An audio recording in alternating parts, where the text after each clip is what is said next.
Assalamualaikum warahmatullahi wabarakatuh. Mohon izin memperkenalkan diri. Nama Novalianti Ananda Warsitaningrum, NIT 19080104, Prodi D3 KPNP.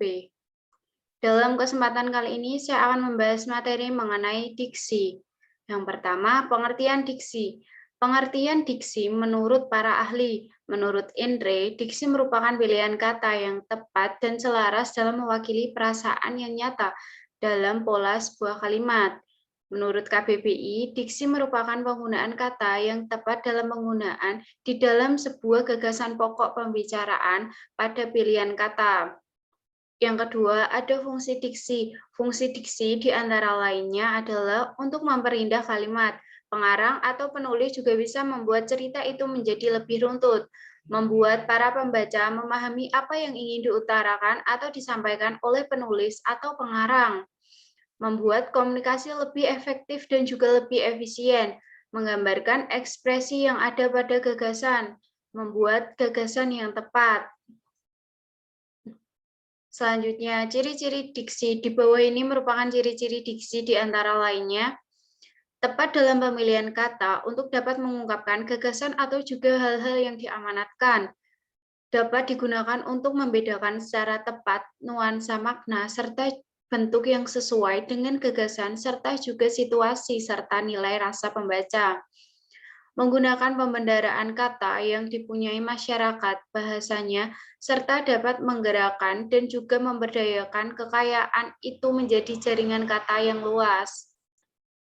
Selanjutnya, ada jenis diksi. Jenis diksi terbagi menjadi dua, yaitu yang pertama jenis diksi berdasarkan maknanya, yang kedua jenis diksi berdasarkan leksikal.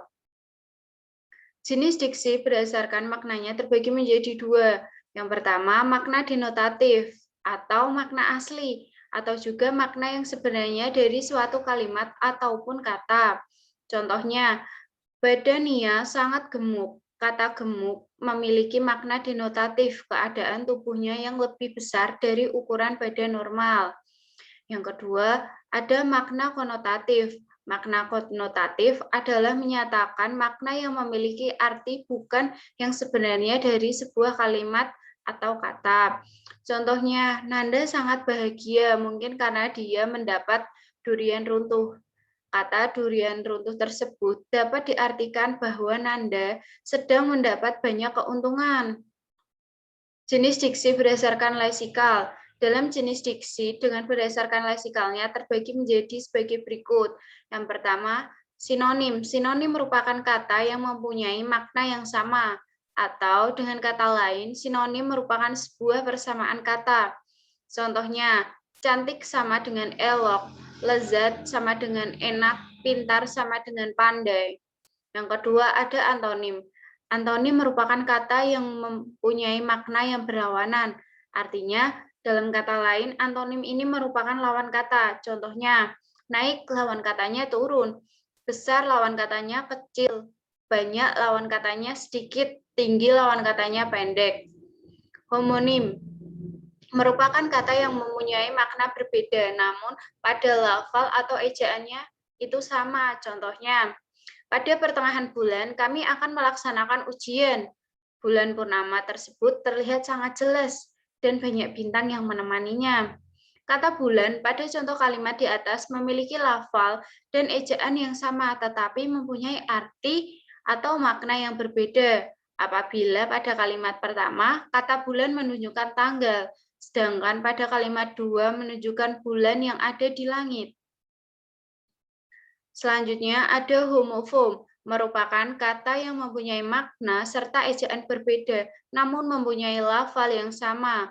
Contohnya, Rohmat sedang mentransfer uang di bank. Bang Ujang merupakan kakak Amira. Kata bank atau bank mempunyai lafal yang sama, namun mempunyai ejaan serta juga makna yang berbeda. Pada kalimat satu itu menunjukkan tempat, sedangkan pada kalimat itu menunjukkan arti saudara. Selanjutnya, homograf. Homograf merupakan kata yang mempunyai makna serta lafal yang berbeda, namun mempunyai cara ejaan yang sama. Contohnya, Nova suka makan tahu goreng di ujung jalan. Nova tidak tahu Kalau hari ini hari Rabu. Kata tahu pada kalimat yang dituliskan di atas memiliki cara ejaan yang sama. Pada kalimat 1 menunjukkan ke arah makanan, sedangkan pada kalimat 2 menunjukkan lupa pada hari.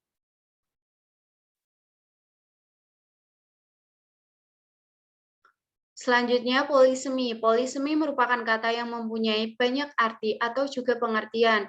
Contohnya, menabung di bank, maka kita akan mendapatkan bunga. Nia merupakan bunga desa di kampung ini. Bunga mawar merah itu sangat indah. Nama sahabatku adalah Bunga. Pada kalimat 1, Bunga menunjukkan bahwa keuntungan dalam menabung di bank. Pada kalimat 2 itu mengarah pada perempuan yang paling cantik di kampung. Pada kalimat 3 itu menunjukkan bunga mengarah pada tanaman. Dan yang keempat itu menunjukkan bunga sebagai nama manusia. Hipernim dan hiponim. Hipernim merupakan kata yang mewakili banyak dari kata lainnya. Jadi, sebuah kata hipernim tersebut bisa menjadi kata umum dari penyebutan kata lainnya. Sedangkan untuk hiponim merupakan kata yang terwakili artinya oleh suatu kata hipernim. Contohnya sebagai berikut, di hutan itu banyak segala jenis binatang buas, misalnya seperti harimau, burung, ular, dan kijang. Untuk kata hipernimnya binatang buas, sedangkan untuk kata hiponimnya harimau, beruang, ular, dan kijang. Selanjutnya ada syarat diksi terbagi menjadi 3. Yang pertama, ketepatan. Indikator ketepatan pilihan kata tersebut adalah sebagai berikut. Mengkomunikasikan gagasan berdasarkan pilihan kata yang tepat dan sesuai berdasarkan kaidah bahasa Indonesia yang baik dan benar. Menghasilkan penafsiran atau pemaknaan yang tepat, tidak ambigu, dan tidak menyebabkan salah paham. Menghasilkan respon pembaca atau pendengar sesuai harapan penulis atau pembicara. Serta menghasilkan target komunikasi yang diharapkan. Yang kedua, ada kecermatan. Kecermatan dalam pemilihan kata berhubungan dengan penggunaan kata yang diperlukan untuk mengungkapkan gagasan tertentu. Pemakaian bahasa harus menggunakan bahasa yang singkat, sehingga menghemat penggunaan kata. Penggunaan diksi yang cermat akan mengurangi jumlah kata, sehingga tulisan menjadi ringkas dan tidak ada kata yang bersifat mubadir. Yang terakhir ada penggunaan. Penggunaan diksi biasanya digunakan pada penulisan naskah, drama, tragedi, atau penulisan puisi. Untuk penulisan naskah drama tragedi, diksi merupakan salah satu bagian dari drama tragedi.